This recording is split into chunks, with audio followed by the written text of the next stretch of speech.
ایک وقت کا ذکر ہے کہ ایک بہت خوبصورت اور نیک بادشاہ تھا۔ اس نے اپنے شہر میں ایک نہایت ہی خوبصورت مسجد تعمیر کروائی۔ مسجد کی تعمیر مکمل ہونے کے بعد بادشاہ کی بیٹی نے خواہش ظاہر کی کہ جب یہ خوبصورت مسجد بن جائے گی تو وہ وہاں جا کر 2 نفل ادا کرے گی۔ مسجد کی تعمیر مکمل ہونے پر شہزادی اپنی خواہش کی تکمیل کے لیے مسجد میں تشریف لائیں اور 2 نفل ادا کرنے لگیں۔ اس وقت تمام مزدور جا چکے تھے، بس ایک نوجوان مزدور وہاں اکیلا بچا تھا جو اپنا کام سمیٹ رہا تھا۔ اس نے شہزادی کو نماز پڑھتے ہوئے دیکھا۔ شہزادی کے سجدوں کا وہ منظر اسے بے حد خوبصورت لگا اور اس کے دل پر گہرا اثر چھوڑ گیا۔ کام ختم کرنے کے بعد وہ مزدور گھر لوٹا، لیکن شہزادی کے نماز پڑھنے کا منظر اس کی آنکھوں سے ہٹ ہی نہیں رہا تھا۔ اس نے اپنی ماں کو سارا حال سنایا اور کہا، میں شہزادی سے شادی کرنا چاہتا ہوں، آپ براہ کرم بادشاہ کے پاس میرا رشتہ لے کر جائیں۔ ماں نے بیٹے کو بہت سمجھایا کہ ہم ایک عام مزدور ہیں اور وہ بادشاہ کی بیٹی، ہمارا کوئی میل نہیں، لیکن اس نوجوان پر جیسے جنون سوار ہو گیا تھا۔ وہ دن رات اسی سوچ میں غرق رہتا،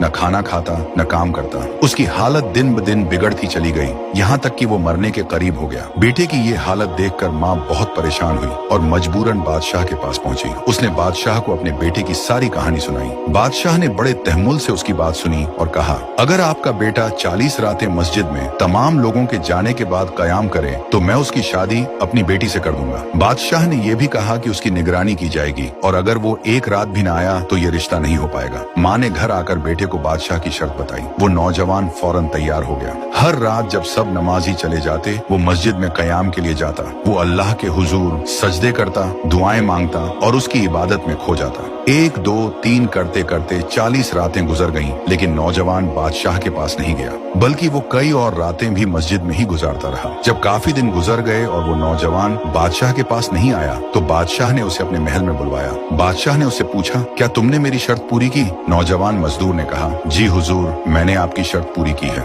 بادشاہ نے خوش ہو کر کہا، میں تم سے بہت خوش ہوں، میں تمہاری شادی اپنی بیٹی سے کرانے کے لیے تیار ہوں۔ لیکن یہ سن کر وہ مزدور مسکرایا اور بولا، بادشاہ سلامت، میں اب اس رشتے کے لیے تیار نہیں۔ بادشاہ حیران ہو کر بولا، کیا مطلب؟ تم تو اس کے بغیر زندہ نہیں رہ سکتے تھے؟ نوجوان نے بڑے سکون سے کہا، حضور، آپ نے مجھ پر بہت بڑا احسان کیا ہے۔ جب آپ نے مجھے 40 راتیں مسجد میں قیام کرنے کا حکم دیا تو میرا مقصد کچھ اور تھا، لیکن ان راتوں میں سجدوں کے دوران مجھے جو سکون ملا اس کا مقابلہ دنیا کی کسی بھی شے سے نہیں کیا جا سکتا۔ مجھے سمجھ آ گیا کہ میری محبت آپ کی بیٹی سے نہیں بلکہ اس منظر سے تھی جہاں وہ اپنے رب کے حضور سجدہ ریچ تھی، اور اب جو مجھے مل گیا ہے وہ سب سے بڑھ کر ہے۔ یہ کہہ کر وہ نوجوان سکون اور اطمینان کے ساتھ واپس چلا گیا۔